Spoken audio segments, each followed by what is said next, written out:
Hi, everybody. Thank you for joining us with TFCU's Banking Made Easy podcast. I'm Courtney. And I'm Lily. You know, Courtney, it's getting really cold lately. Yeah, winter is coming. And with winter comes the holiday season and also more potential for fraud and holiday scams. That is very true. And that's something to be very aware of during this holiday season, especially while you're doing that online shopping. Yeah.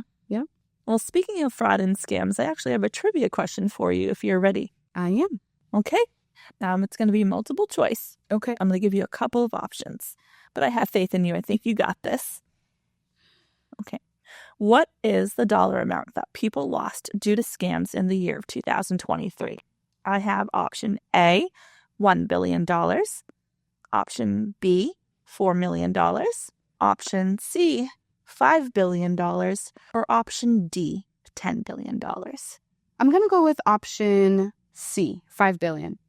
Close, but actually in the year of 2023, according to the Federal Trade Commission, people lost a total amount of $10 billion due to fraud and scams. That is a lot of money. That is a lot of money, and it's actually $1 billion more than the year of 2022 of losses that was reported to the Federal Trade Commission. So fraud is definitely rapidly growing. It is. Well, it's a good thing this podcast today is all about reducing the risk of fraud and educating our members on some of the scams they may come across this season. That's right. During this podcast, we'll give you some tips and tricks to avoid, fraud and scams and how to protect yourself. And with that, we have a special guest who is a fraud expert from the credit union. Yep. Please welcome Tracy from our compliance department. Thank you for joining us, Tracy, on this podcast. Thank you so much for having me. We're very excited to have you here today. I think we have a great topic to talk about. And I can't think of anybody better to discuss some of these topics. I mean, we want to talk about some of the things like the gift cards and online scams and charitable donation scams. I feel like you see a lot of that. Yes, thank you, ladies. During the holiday, fraud is ever present and it's growing more and more.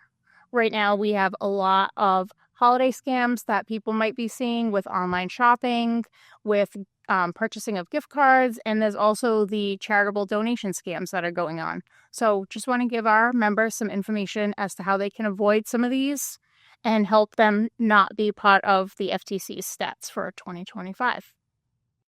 So I'm very much aware of a lot of the holiday shopping scams, but the charitable donation sites, I feel like, is something that we don't see often and it's not talked about a lot. What should people be looking for with a charitable donation scam site? So, Courtney, if you're thinking about charitable donations online, people might receive an email that states that they're from a charity that may be a well-known charity or a local charity that they want to support. They may also receive a text message, or they might get a phone call from someone asking for a donation. So what I would recommend is that people don't make the donation over the phone or through a direct link in their text message or email. They should go and research the actual charity, either search it online by name or reach out to that charity. If it's a local agency that they know, they can reach out and ask what their donation process is and how they can go about making a donation. And I would always say, try to make your donation directly to the charity rather than someone who calls you and maybe an intermediary, because you're not really sure that that person is working in between yourself and the charity. Yeah, thanks, Tracy. Those are some great tips, I think. Being aware of the messages and emails that you are receiving. I would say don't click on any links that you don't recognize through your email or text message. And if you have any questions, you could always come to the credit union for reference as well. Yeah, that's right. Absolutely. Now, with the holidays coming up, I personally do a lot of gift card shopping, but I've been seeing, everywhere, social media, the news, that there's a lot of problems that may occur around purchasing gift cards through the holidays. Should I not be purchasing gift cards? That's a really good question, Lily. So as far as you purchasing gift cards for friends and family or coworkers, that would be fine. You can, because you're purchasing the gift card at the shop or the location that you want to. So you purchasing the gift card is fine. What a gift card scam is more so is if you get contacted, again, email, text message, sometimes on the telephone, and people are asking you to purchase gift cards and then send the codes that are on the back of the gift card or send information from that gift card to them. Not necessarily purchasing a gift card for someone, but purchasing a gift card to then give the information to a potential fraudster that then they have access to those funds. And I've seen a lot of, fraud too from working in the operations department and just seeing it everywhere on social media as well. A lot of these scams, from what I hear, like to ask for Bitcoin and things like that. How can members protect themselves from these gift card scams? So that's a really good question as well. If you're getting approached on social media and someone's asking you to purchase a gift card or to make a donation or to provide them with Bitcoin as a form of payment, I would highly advise you to not go through with that transaction. I would research who that person or agency is, who it is behind the social media name. It may not be them. They may say they're a specific charity, and it may just be some person behind that who's looking to defraud you out of your money. So I would do a little more research before I sent it, and I don't think charities are necessarily looking for Bitcoin donations, so I would definitely stay away from that. Well, thanks, Tracy. That's a good little tidbit that we like to share with our members as well. Yeah. I like to buy gift cards too. I'd like to make sure that I'm not part of a scam as well. Right. Absolutely. And to go along with that too, that can kind of follow into, I think there's the friendly fraud scams, right? Where someone would pretend to be a relative, and that could probably loop into those gift card scams as well. Is that correct? Yes, definitely. We have information on friendly fraud scams. We have the grandparent scam where you're getting reached out to by someone who's using AI maybe to regenerate the voice of someone you know. That's so scary. It's very scary. And they're reaching out to you, and it sounds as though you're speaking to someone you know, and they're asking you to send them money, to send them a gift card. What I would advise both of you guys and our members would be to hang up the phone and then reach out to that person through the method that you know how to contact them at. So if it's maybe like a cousin of yours, reach out to them on the phone number that you have for them. If you don't have a direct way to contact them, I would reach out to another family member, maybe to one of your parents or a grandparent, and ask when the last time they spoke to them was, because you realize that you got this phone call and you just want to verify that it's them. Because think about it from this angle. You're also protecting your family member. If they've called you and they're using AI to spoof a family member, you may not be the only family member that they're going to try to call. You have the luxury of having this knowledge. Not everybody might have that. So someone else in your family could fall for it. Right. Something I never thought of, using AI to replicate a family member, but that with today's technology, I mean, that's a valid point. Yes, it happens. It happens more than you would think of. I actually had someone that I know personally who was impersonated through AI, and they contacted this person's parent and asked them to wire them money. Oh my goodness. Yeah, and the parent was very adamant that he had spoken to his son.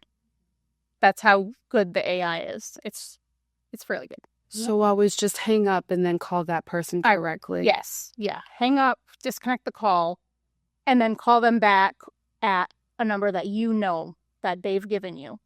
Like if they text you, I wouldn't just reply to that text. I would start a new text string with the number that you have on file for them. Yeah, that's a great idea. Absolutely.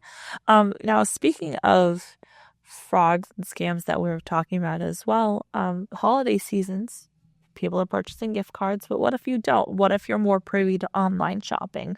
How can you be aware of scams that are occurring through online shopping, and how can you protect yourself with those as well? With Black Friday coming up, I'm sure that there are scam artists ready and waiting to take advantage of some of the members that aren't aware of these types of fraud and scams. You're right, Courtney. They absolutely are ready and waiting. So for online shopping throughout the holidays, what I would say is shop on websites that you know. Make sure at the top of the website that it's HTTPS. So that S means that the website is secured. There should be a little image of a lock at the top of the website, like right in that line that shows you that it's secured. Also, like Lily, you were mentioning social media. We're going to start seeing a lot of ads through social media. I know I get them all the time. Me too. Facebook loves to show me everything I want to buy. Absolutely. At the best price. I would look for that item. I try to search by the description of the item on a website that I've used more often. That on a website that's more reputable, that you know and that you've already shopped on. Yeah. I think that you have a good reputation with as well. And if the deal seems too good to be true, it usually is. That's right. And I think one of the best ways too is what you guys have already talked about with the mobile wallet. Utilize your mobile wallet when shopping. Those purchases are done through mobile wallet. They're encrypted, so you're not just putting your credit card or debit card information out there.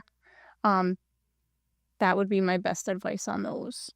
That's really convenient too. I mean, if you have your Apple Wallet set up, it already has your information listed. You just got to hit pay with Apple and it's all good to go. Shipping details and all, right? Absolutely. I love my mobile wallet.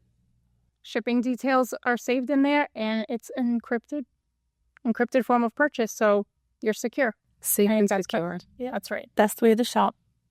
So one last thing that I really want to put out there about online shopping is to make sure that when we're shopping online, we're always doing it on a private Wi-Fi connection. Make sure it's your own secure Wi-Fi.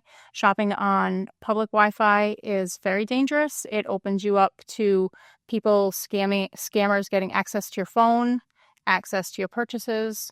So always try to use private Wi-Fi. I never thought of that. No, me neither. Do you know how many times I've sat at Starbucks and jumped on their Wi-Fi to make shopping and purchases and things like that? I think we all do it. It's just a good reminder. Always jump on your own private Wi-Fi. It's very good to know. Yeah, absolutely. The credit union also has a lot of tools to help members with these frauds and scam alerts as well. We have our app, the Card Control app, that allows members to really have control over their cards, set up real-time alerts for purchases. That's right. You can set the location to be where you are, where you're shopping. If you're out of town or out of state or even out of country, you can also set your spending limits as well. The credit union also has a lot of tools for our members to help better educate themselves on some of these fraud and scam alerts as well. You can always come by the Church Green location where compliance has put together a packet that has all of the details of these scams and frauds and ways that you can better protect yourself. You can come see me at the Church Green location. I have them right at the front desk, or you can visit one of your local branches. And if you're unable to visit a branch, we do have a security center on our website for you to visit that also has this information for you to share as well. Thank you, ladies, so much for having me on today. This was a lot of fun. Of course. We're real glad that you could come and join us this podcast episode. Thank you, Tracy. You've given us some great information. I hope all of you have gotten something out of it today, too. While we're here today, we also want to show some appreciation for our members. We have our community shout out here from Dale, who is a longtime member with us, and I'd just like to read that out loud. Sure. Great. So Dale says, they're always friendly and courteous, and they promptly send alerts if anything I purchase looks suspicious. They send me text messages warning me if any of my purchases are being charged in a foreign country. Thank you, Dale. We really appreciate that feedback. Thank you so much. Thank you for joining us on this week's podcast. Please be sure to tune in for our next episode on whatever platform you listen to or watch your podcasts from. We hope to see you next time. Thank you. Bye. Thanks.